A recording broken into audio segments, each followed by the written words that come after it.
नमस्कार। अगर भगवान धरती पर आते हैं तो क्या वो रोते हैं?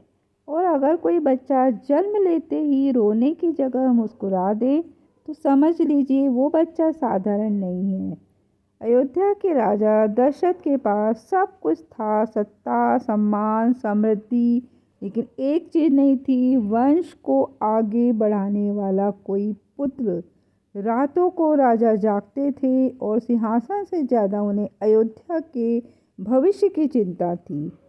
तो राजा ऋषि वशिष्ठ जी के पास गए। ऋषि वशिष्ठ ने राजा दशरथ से कहा कि राजन, यह आपकी नहीं पूरी अयोध्या की परीक्षा है।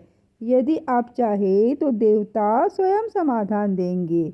और तभी निर्णय हुआ कि पुत्र कामेष्टि यज्ञ किया जाएगा। महर्षि ऋषभ शृंग को बुलाया गया। पूरी अयोध्या में यज्ञ की तैयारी होने लगी। घी, हवन सामग्री, वैदिक मंत्र और यज्ञ वेदी। राजा दशरथ स्वयं साधारण वस्त्र पहनकर यज्ञ में बैठे। तीनों रानियां कौशल्या, कैकेयी और सुमित्रा मन ही मन में एक ही प्रार्थना लिए कि भगवान हमें माँ बना दो। यज्ञ पूर्ण होते ही अचानक अग्नि प्रज्वलित हुई और अग्नि से प्रकट हुए एक दिव्य पुरुष। उनका तेज इतना था कि कोई आंख उठाकर देख नहीं पाया। उनके हाथ में था खीर से भरा स्वर्ण पात्र। उन्होंने कहा, राजा दशरथ, यह देवताओं का वरदान है, इसे रानियों में बांट दीजिए।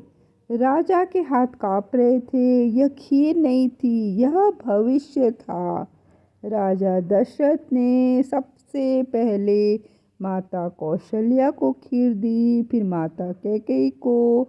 अब बची खीर राजा ने सुमित्रा को दी, लेकिन सुमित्रा ने मुस्कुराकर कहा, महाराज, मेरे हिस्से का फल मेरी दोनों बहनों को भी मिले।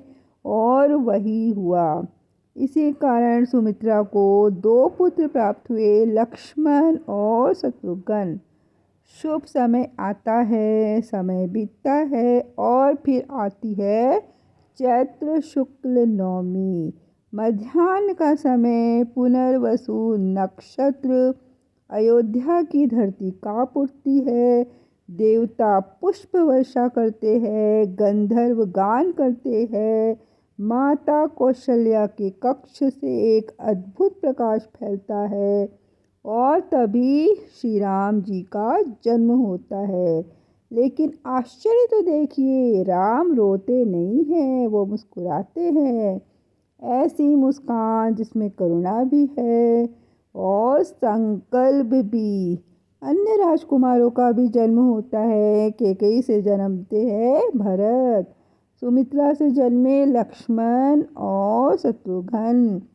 चारों भाई साथ जन्मे, लेकिन सबसे अलग थे राम। ऋषियों की फिर भविष्यवाणी हुई। ऋषियों ने कहा, यह बालक केवल राजा नहीं बनेगा, यह मर्यादा सिखाएगा। यह रोएगा नहीं, यह सहना सिखाएगा। पूरी अयोध्या दीपों से भर गई। हर घर में मिठाई, हर चेहरे पर मुस्कान। राजा दशरथ पहली बार निश्चिंत होकर सोए।